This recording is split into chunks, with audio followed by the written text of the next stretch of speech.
Et je me tourne vers vous, Antoine Mariotti. Bonjour Bonjour Antoine. Elisabeth. Concrètement, dès aujourd'hui, tous les réservistes et les militaires aguerris pourront être appelés pour aller combattre en Ukraine. C'est ça qu'il faut comprendre de ce Voilà, discours? alors on nous parle d'une mobilisation partielle, c'est-à-dire qu'on ne mobilise pas tout le monde, mais enfin partielle, c'est tout de même 300 000 personnes si on en croit Vladimir Poutine et son ministre de la Défense, Sergueï Shoigu, qui s'est exprimé juste après. Alors c'était, on l'a vu, une adresse à la nation avec un ton martial, une adresse enregistrée d'ailleurs, qui devait avoir lieu hier, qui finalement, pour des raisons obscures, a été repoussée à ce matin. Donc 300 000 personnes, ça ne concerne pas les étudiants par exemple, mais uniquement des réservistes qui ont, selon Vladimir Poutine et son ministère de la Défense, eh bien, qui ont déjà une expérience du combat. Pour autant, ils doivent recevoir une nouvelle formation militaire. Donc, il va être intéressant de voir un petit peu dans les semaines à venir qui va être réellement concerné. En tout cas, le décret a été signé. Cette mobilisation, elle avait déjà de toute façon en partie lieu. Officiellement, c'est pour remplir les objectifs fixés depuis le début par Moscou. Des objectifs qui, selon Vladimir Poutine, pardonnez-moi, n'ont absolument pas changé depuis le début.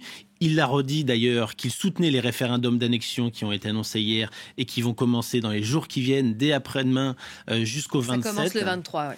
Exactement. Il dit d'ailleurs que c'est son devoir moral, je cite, de protéger les habitants de ces régions des néo-nazis au pouvoir à Kiev. Des néo-nazis qui seraient donc soutenus par l'Occident, selon lui, parce qu'il parle d'une guerre directe avec l'Occident. Son ministre de la Défense l'a d'ailleurs redit. Donc les Occidentaux sont concrètement soit des néo-nazis, soit au pire leur soutien, ou au mieux. C'est vrai qu'on a tous un souvenir fabuleux des nazis, naturellement. Donc voilà, il accuse directement l'Occident, en tout cas, de vouloir détruire la Russie. Les mots sont assez forts et il dit qu'il est prêt à utiliser, ça c'est vraiment à retenir, tous les moyens, sans citer le nucléaire, mais tous les observateurs russes le citent, notamment des médias d'État comme Russia Today. Il dit qu'il est prêt à utiliser tous les moyens pour se protéger et protéger son peuple. Ce n'est pas du bluff, dit-il. Alors, je rappelais le contexte. Avancée éclair fulgurante des forces ukrainiennes.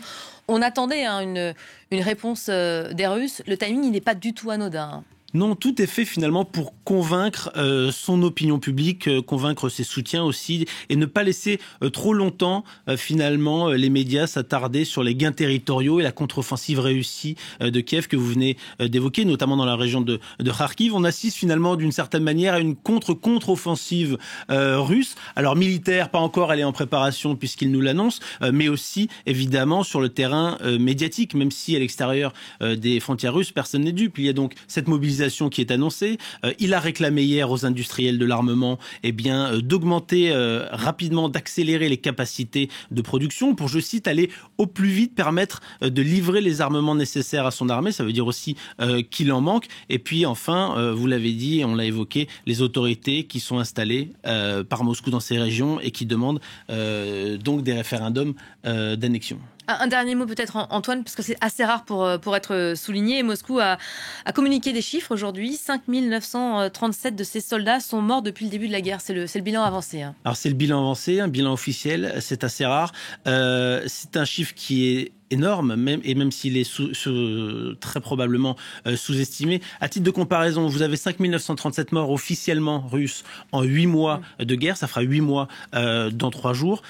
Mais vous en avez eu moins de la moitié des Américains en 20 ans en Afghanistan. Donc rien que ça, ce chiffre est énorme. Ils sont très probablement faux et sous-estimés. La CIA, le directeur William Burns, estimait fin juillet, il y a 2 mois de ça, que les pertes russes étaient aux alentours de 15 000. Donc vous voyez, on est sur des chiffres absolument gigantesques. Évidemment, c'est parole contre parole.